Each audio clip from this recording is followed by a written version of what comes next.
नमस्कार दोस्तों, आप सबों का मेरे चैनल जय श्री राम पर स्वागत है। आप सबों को नवरात्रि की हार्दिक शुभकामनाएं। दोस्तों, नवरात्रि का यह पावन त्यौहार 9 दिनों तक मनाया जाता है। इन दिनों में माँ दुर्गा की 9 अलग अलग स्वरूपों की पूजा की जाती है। नवरात्रि के पहले दिन माँ दुर्गा के शैलपुत्री स्वरूप की पूजा की जाती है। अपने दाहिने हाथ में त्रिशूल धारण किए हुए, बाएं हाथ में कमल पुष्प शोभित किए वृषभ पर सवार नव दुर्गा में प्रथम देवी शैलपुत्री हैं, जिन्हें सती के नाम से भी जाना जाता है। माता शैलपुत्री के कथा के अनुसार एक बार प्रजापति दक्ष ने बहुत बड़ा यज्ञ का आयोजन किया। इस यज्ञ में उन्होंने सभी देवताओं को आमंत्रित किया, लेकिन उन्होंने भोलेनाथ को निमंत्रण नहीं भेजा। जब माता सती को यह ज्ञात हुआ कि उनके पिता एक अत्यंत विशाल यज्ञ का आयोजन कर रहे हैं, तब उनका मन वहां जाने के लिए बेचैन हुआ और माता ने अपने मन की सारी व्यथा भोलेनाथ को बतलाई।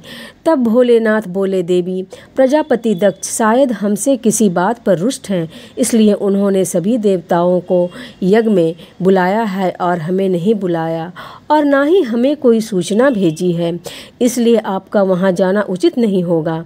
भोलेनाथ की यह बात सुनकर माता सती का मन शांत नहीं हुआ। पिता के द्वारा किए गए यज्ञ में जाने एवं अपने माता एवं बहनों से मिलने की इच्छा और प्रबल होती जा रही थी। माता सती के बहुत आग्रह करने पर भोलेनाथ ने उन्हें जाने की आज्ञा दे दी। माता अपने पिता के घर जाती हैं, तब वह देखती हैं कि कोई भी उनसे प्रेम तथा आदर से बात नहीं कर रहा है। सिर्फ उनकी माता ने ही उन्हें स्नेह से गले लगाया। बहनों की बातों में व्यंग तथा उपहास था। अपने परिजनों के इस व्यवहार से माता को बहुत तकलीफ हुआ और वह सोचने लगी कि भोलेनाथ की बात नहीं मानकर उन्होंने बहुत बड़ी गलती कर दी। उनके पिता ने भोलेनाथ के बारे में भी अपमानजनक बातें कही। माता सती अपने पति का अपमान सहन न कर सकी और उन्होंने अग्निकुंड में अपने आप को जलाकर भस्म कर दिया। इस दुखद घटना को सुनकर भोलेनाथ ने उस यज्ञ को विध्वंस करवा दिया। माता दोबारा शैलराज हिमालय के पुत्री के रूप में जन्म लिया। माता शैलपुत्री का जन्म शिला यानी पर्वत से हुआ है, इसलिए उनकी पूजा अर्चना करने से जीवन में स्थिरता आती है। उनकी पूजा से वैवाहिक जीवन सुखद हो जाता है और घर में सुख और समृद्धि आती है। माता के पूजा अर्चना से मूलाधार चक्र जागृत हो जाते हैं, जिसके फलस्वरूप उत्साह का विकास होता है। साथ ही साथ माता शैलपुत्री की पूजा अर्चना से चंद्रमा से जुड़े सभी प्रकार के दोष दूर हो जाते हैं और भक्त को सौभाग्य की प्राप्ति होती है। दोस्तों, नवरात्रि की प्रथम दिन माता शैलपुत्री की पूजा सफ़ेद रंग की विशेष पुष्पों से करें तथा साथ ही साथ माता को सफ़ेद मिठाई का भोग लगाएं।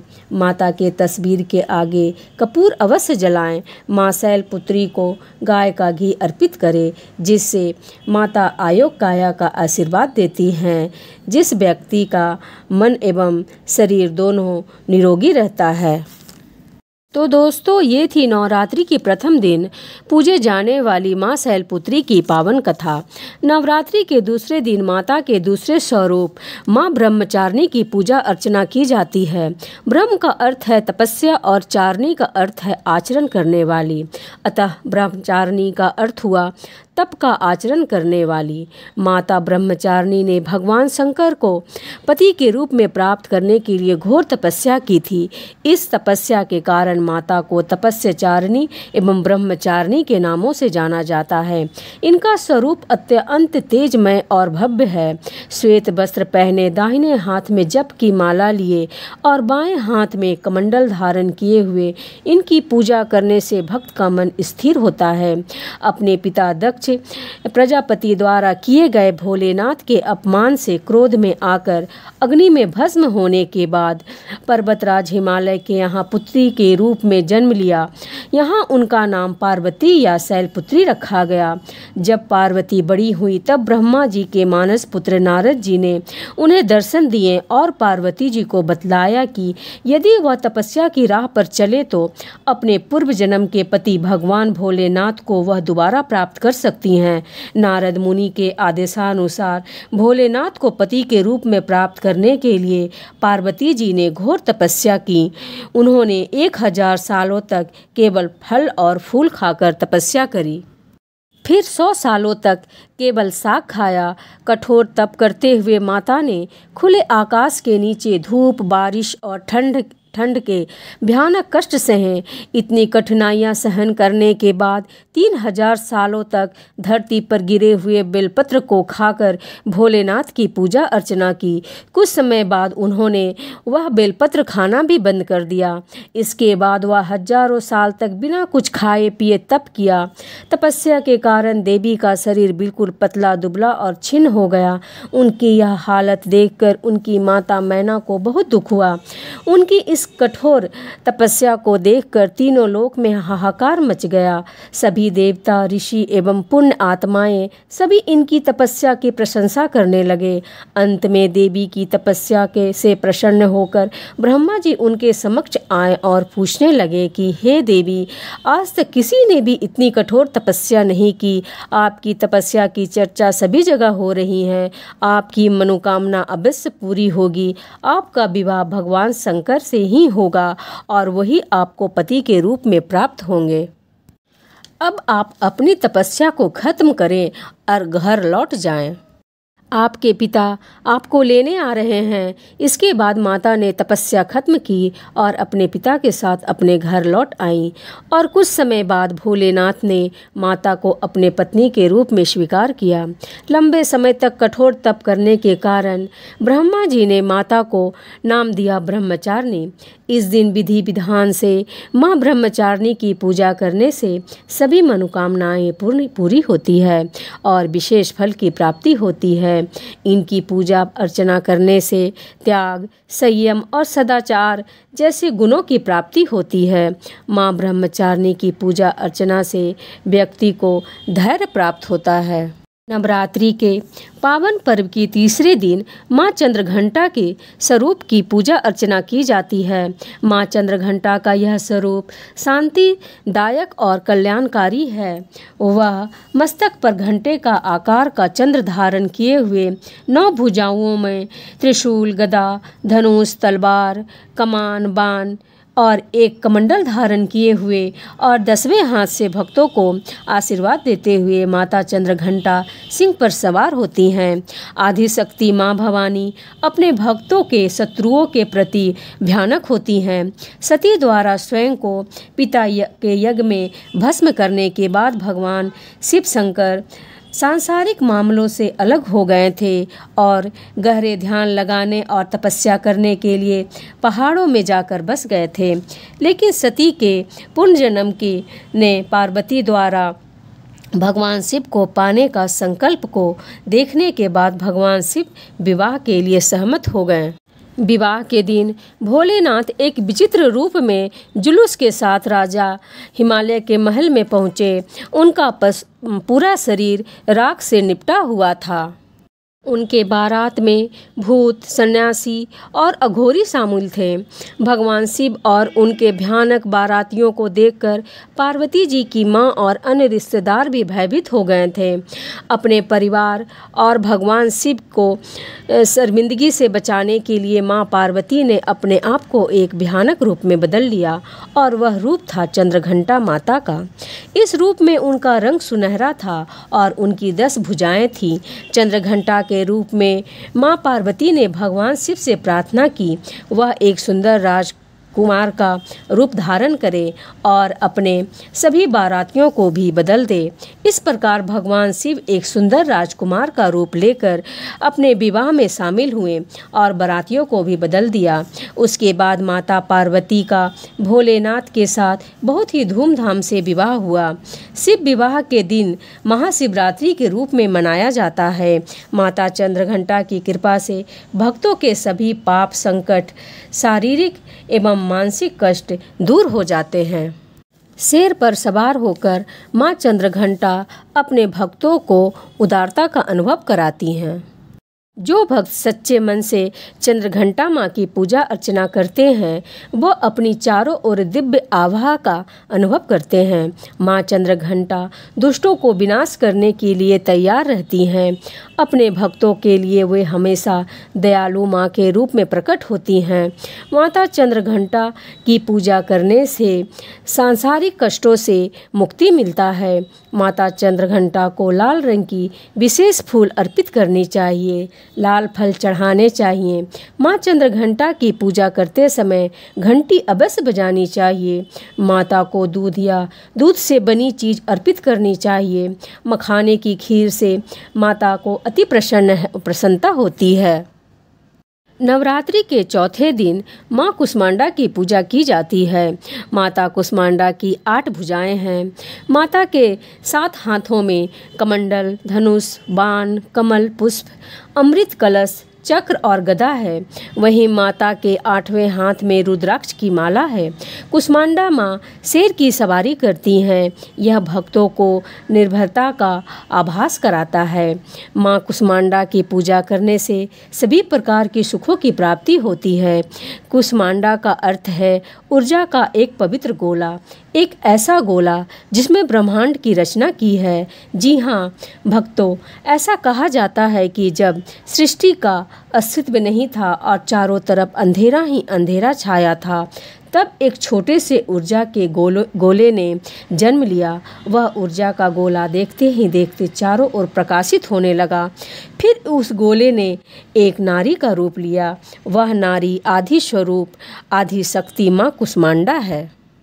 इनका निवास स्थान सूर्यमंडल के भीतरी लोक में है, जहाँ निवास करने की क्षमता और किसी भी देवी देवता में नहीं है। यहाँ निवास करते हुए माता सभी प्राणियों को ऊर्जा प्रदान करती हैं। सृष्टि की रचना और उनके पालन के लिए माँ कुष्मांडा ने सबसे पहले 3 प्राणियों की रचना की। वो तीनों सर्वोच्च देवियाँ थीं। माता ने अपनी बाईं आँख से एक आतंकारी रूप बनाया जिसका नाम महाकाली रखा। अपने माथा पर उपस्थित आँखों से उन्होंने दूसरा रूप बनाया, उसका नाम उन्होंने लक्ष्मी रखा। इसके बाद माता ने अपनी दाईं आँख से तीसरा रूप बनाया जिसका नाम उन्होंने सरस्वती रखा। माता कुष्मांडा के तेज के द्वारा माँ काली के शरीर से एक नर और एक नारी ने जन्म लिया। नर को भगवान शिव का नाम दिया गया, वहीं नारी को सरस्वती का नाम दिया गया। माता कुष्मांडा की शक्ति और महालक्ष्मी माता के शरीर से एक नर और एक नारी ने जन्म लिया। नर को ब्रह्मा और नारी को लक्ष्मी कहा गया। इसी प्रकार माता कुष्मांडा की शक्ति और माँ सरस्वती के शरीर से जो नर और नारी उत्पन्न हुए उनका नाम विष्णु और शक्ति रखा गया।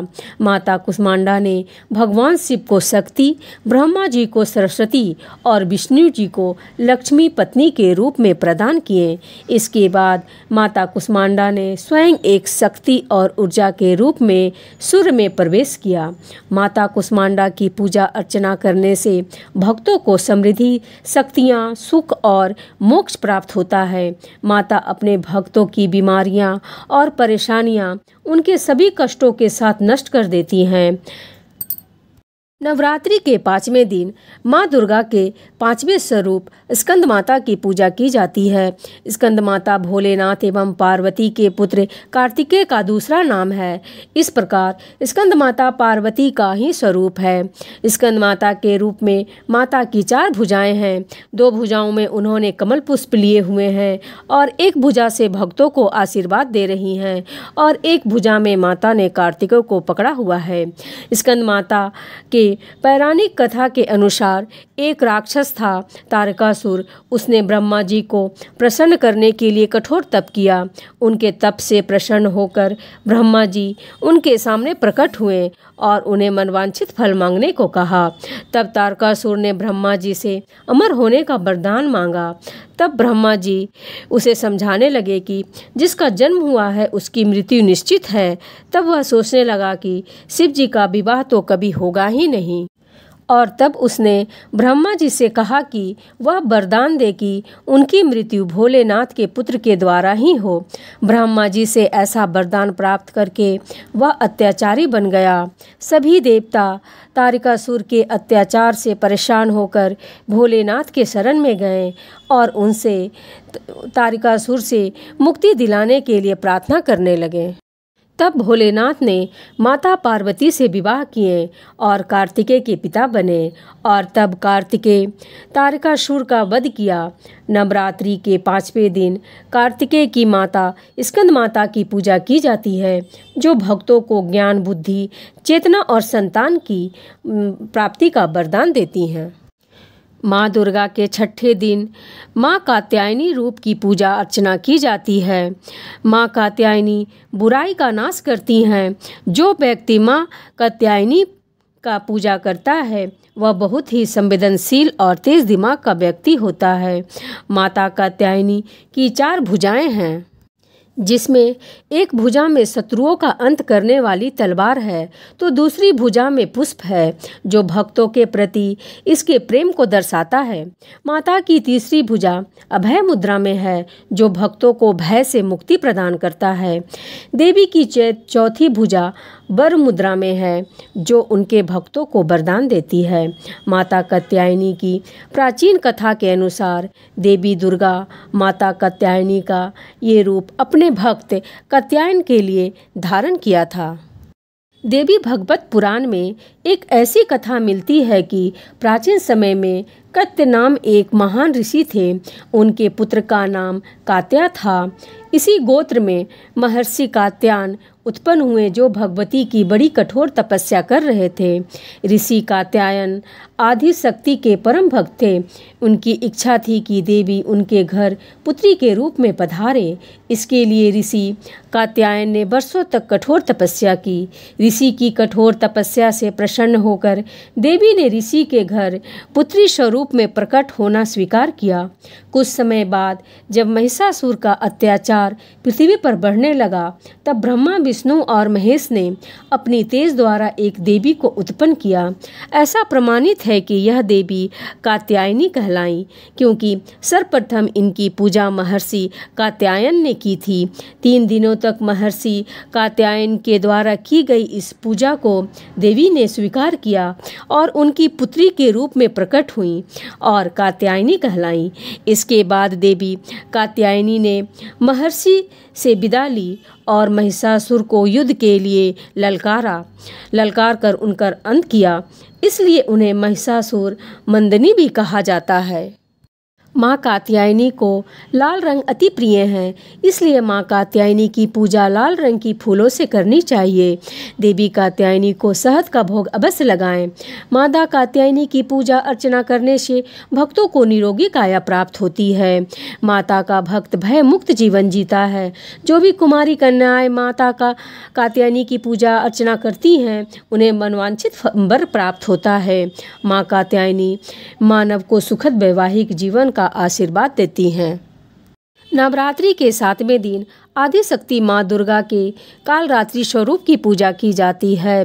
पौराणिक कथाओं के अनुसार देवी के इस रूप की पूजा करने से दुष्टों का विनाश होता है। माँ के इस स्वरूप को वीरता और साहस का प्रतीक माना जाता है। दुष्टों का नाश करने के लिए आदिशक्ति ने यह रूप धारण किया था। भक्तों के लिए माँ कालरात्रि हमेशा शुभ फल देने वाली है, इसलिए माँ का नाम शुभांगी भी है। ऐसा मानना है कि माँ कालरात्रि की कृपा से भक्त हमेशा भय मुक्त रहते हैं। उन्हें अग्नि भय, जल भय, शत्रु भय, रात्रि भय आदि नहीं होता। कालरात्रि का शरीर रात्रि के अंधकार की तरह काला है। उनके बाल बिखरे हुए हैं और ये बिजली की चमक वाली माला धारण करती हैं। माँ के 4 हाथ हैं, इसमें से एक हाथ में गणरासा और एक हाथ में ब्रज है। इसके अलावा माँ का एक हाथ वर मुद्रा में है और दूसरा अभय मुद्रा में है। जब दैत्य शुंभ, निशुंभ और रक्त बीज ने तीनों लोक में हाहाकार मचा रखा था, तब चिंतित होकर सभी देवता भोलेनाथ के पास गए और उनसे रक्षा की प्रार्थना करने लगे। तब भगवान शिव ने माता पार्वती से राक्षसों का वध कर अपने भक्तों की रक्षा करने को कहा। शिव जी की बात मानकर माता पार्वती ने दुर्गा का रूप धारण किया और शुंभ निशुंभ का वध कर दिया। जब माँ दुर्गा ने दैत्य रक्त बीज को जब मौत के घाट उतारा तो उसके रक्त से अनेकों दैत्य रक्त बीज उत्पन्न हो गए। यह देखकर माँ ने अपने तेज से कालरात्रि को उत्पन्न किया। इसके बाद जब माँ दुर्गा ने दैत्य रक्त बीज का वध किया तो उसके शरीर से निकलने वाले रक्त को माँ कालरात्रि ने जमीन पर गिरने से पहले ही अपने मुख में भर लिया। इस तरह माँ दुर्गा ने रक्त बीज का भी वध कर दिया। माँ कालरात्रि की उपासना करने से ब्रह्मांड की सारी सीढ़ियों की दरवाजाएं खुल जाते हैं और तमाम आसुर शक्तियाँ उनके नाम के उच्चारण से ही भयभीत होकर दूर भागने लगते हैं। इसीलिए दानव दैत्य राक्षस भूत प्रेत उनके स्मरण से ही भागने लगते हैं। यह ग्रह बाधाओं को भी दूर करते हैं। इनकी कृपा से भक्त हर तरह के भय से मुक्त हो जाता है। नवरात्रि के अष्टमी दिन माँ दुर्गा की अष्टमी स्वरूप माँ दुर्गा की पूजा की जाती है। भगवत पुराण में बताया गया है कि भगवान भोलेनाथ के साथ उनकी अर्धांगिनी के रूप में माँ गौरी सदैव विराजमान रहती हैं। माँ गौरी का वस्त्र एवं आभूषण सफ़ेद रंग का है। माँ का वाहन बैल है जो भगवान शिव का भी वाहन है। माँ का दाहिना हाथ अभय मुद्रा में है और नीचे वाले हाथ दुर्गा शक्ति का प्रतीक त्रिशूल है। माँ गौरी के ऊपर वाले हाथ में भोलेनाथ का प्रतीक डमरू है। डमरू धारण करने के कारण माँ को शिवा के नाम से भी जाना जाता है। माँ का नीचे वाला हाथ अपने भक्तों को आशीर्वाद देता हुआ वर मुद्रा में है। पौराणिक कथा के अनुसार पर्वतराज हिमालय के घर जन्म लेने के बाद माँ पार्वती ने पति रूप में भोलेनाथ को प्राप्त करने के लिए कठोर तप किए। तपस्या करते समय माता हजारों साल तक निराहार रही, जिनके कारण माता का शरीर काला पड़ गया। वहीं माता के कठोर तपस्या से प्रसन्न होकर भोलेनाथ ने माता पार्वती को पत्नी के रूप में स्वीकार किया और माता के शरीर को गंगा के पवित्र जल से धोकर अत्यंत कांतिमय बना दिया। गंगा में स्नान करने से माता का स्वरूप और भी सुंदर हो गया और तब माता के इस स्वरूप को माता गौरी कहा गया। आपको बता दें कि माता पार्वती की माता भगवती का स्वरूप है। देवी भगवत पुराण के अनुसार महागौरी की पूजा मात्र से भक्तों के सभी पाप धुल जाते हैं। जय माता गौरी। जय श्री राम।